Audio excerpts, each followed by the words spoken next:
Welcome to our enlightening journey into the profound teachings of the Venerable Monk and the wisdom of the Buddha. In today's exploration, we delve into the transformative power of love and understanding in the pursuit of a harmonious society. During lessons, we uncover the Prince Palavarnana and Princess Yuvalin. They weren't the most appropriate individuals to express their opinions in this assembly. However, both of them were profoundly moved by the words of the Venerable Monk. Tears welling up in their eyes, they were aware of the wisdom contained in the teachings of the monk, which resonated deeply within their hearts. They understood the importance of the Venerable Monk's message. The Venerable Monk continued to expand on the 5 precepts, dating their significance, and how to put them into practice within society and the family. After providing a detailed explanation of each precept, he concluded by saying, "If you wish to unite the people, you must first earn their trust. If political leaders uphold the 5 precepts, people's trust will naturally grow. With such trust, the nation can achieve harmony, happiness, and social equity. It is time to build a life based on the principles of mindfulness. The old teachings and ideologies of the past failed to establish trust. They did not encourage people to treat each other equally. Let the path of mindfulness open up a new way in faith." The Venerable Monk did not provide an immediate response to the questions and concerns raised. Instead, he smiled when he looked at his father, King Suddhodana. He addressed his father, saying, "Father, I am no longer a son of any family, tribe, or nation. My family is humanity, and my homeland is the world. I have chosen this path not for political reasons, but I believe it is the best way for me to serve all sentient beings." In this part, we will explore a segment of the Buddha's teachings on love that transcends suffering. It is said love is not based on attachment and division. Let us delve into the story of King Pasenadi and his profound encounter with the Buddha. When King Pasenadi was under the age of 20, he was entangled in a conflict with his adversary. While he, being young and virtuous, wished to avoid war, the king and his ministers had different opinions. At that moment, the pure-hearted king rushed to the battlefield and stood before his adversary. As King Pasenadi aimed his bow and arrow at his rival, the Buddha was witness to this intense confrontation. The king's arrow struck his adversary's arm while the Buddha observed from behind. This incident was a turning point in King Pasenadi's life. He realized the futility of war and became deeply remorseful for his actions. From that day onward, King Pasenadi held the Buddha in high regard. Over time, he completely abandoned his previous enmity. He even gave up his attachment to a son who was ordained as a monk by the Buddha. On one occasion, King Pasenadi decided to visit the Buddha personally. Without any attendants or retinue, he humbly approached the monastery, leaving his horse-drawn carriage outside. The Buddha, aware of his presence, received him with utmost respect and sincerity. The king addressed the Buddha, "Venerable sir, people universally acknowledge you as the Buddha, one who has attained perfect enlightenment. However, I often find it challenging to fully trust you. It seems to me that those who are much older, such as the Venerable Ajatasattu Mahakasyapa and Kanatonta, have not fully attained enlightenment. Even disciples like Sariputta and Nagalana have completely realized the profound truth. You know these great teachers." The Buddha replied, "I am aware of all the illustrious names you mentioned. Their spiritual realizations are not influenced by age. Age is not the guarantee of one's spiritual journey. Extraordinary things can be accomplished by the very young, just as the venomous snake, the spark, and the fiery flame. Likewise, the young ascetic may reach enlightenment in no time. A wise individual is not bound by youth or old age." Just hit the Venerable Ajatasattu Mahakasyapa and Nakamakantaka. They too have not reached full awakening. These masters you mentioned have not been exempt from the path, nor is the path exempt from them. The king was quite pleased with the Buddha's response. He continued to question the Buddha, "Venerable Gautama, some people say that you teach not to love. They claim that the more they practice your teachings, the deeper their love and suffering become. Could you please address this issue?" The Buddha listened carefully. He responded, "There are many forms of love. You would first understand the nature of each. Life needs light, but not the kind based on attachment, division, lust, or delusion.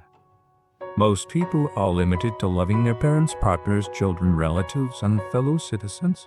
Their love is rooted in mine and mine. As a result, they often worry that unexpected losses will befall those they love. When such an unexpected event truly occurs, they suffer immensely. To overcome this suffering, we must transcend the boundaries of attachment and division. True love encompasses both great compassion. It can be called the way to have light and great sorrow. The kind of love most people speak of is restricted by the concept of being. Then mind and my mouth to lead into eyes eye. Unexpected events arise, causing great suffering. We must comprehend this concept of love. With Buddhism, it is understood that attachment and aversion can lead to suffering, and that true love and compassion should extend beyond one's immediate circle.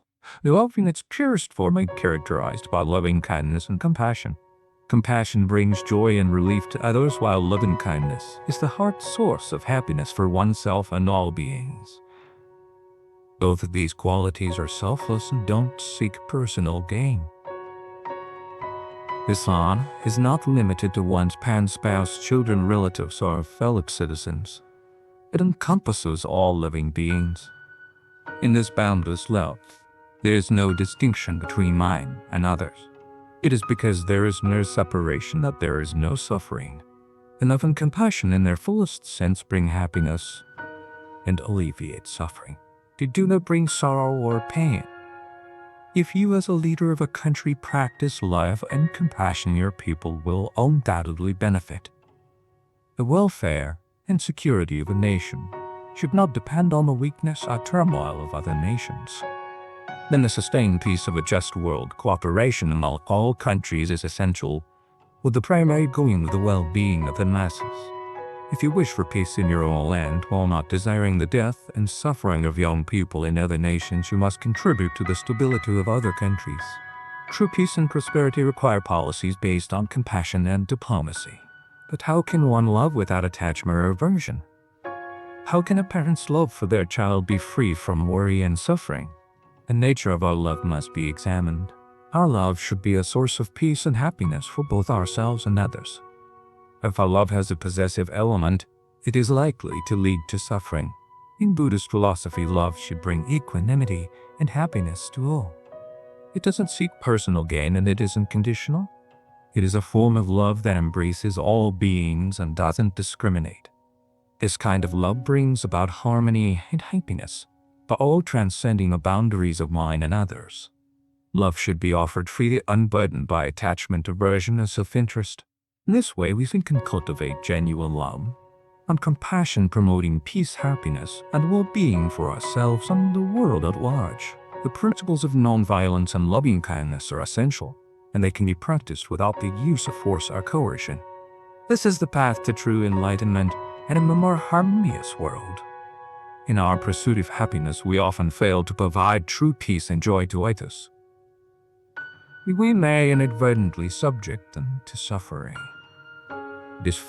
I share with you a story that you might have heard recently.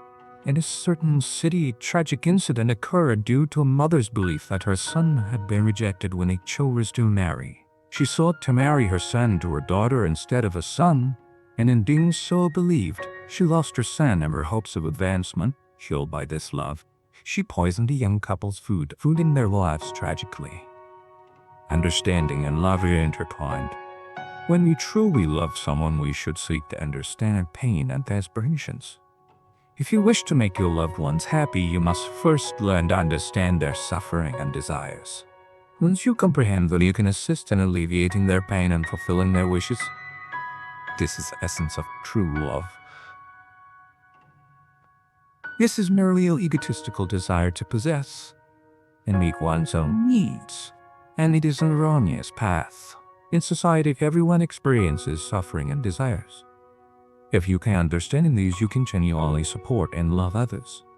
Even the people in the highest positions, such as kings, princes, and lords, have their own suffering desires.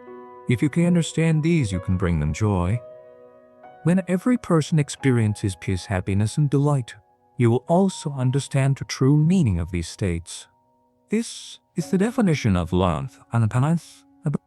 King Bimbisara, deeply moved, realized that no spiritual teacher and monk could ever open his heart in such a profound way. He thought that this teacher's light was truly the nation's blessing. For a while, King Bimbisara aspired to become a son of Buddha.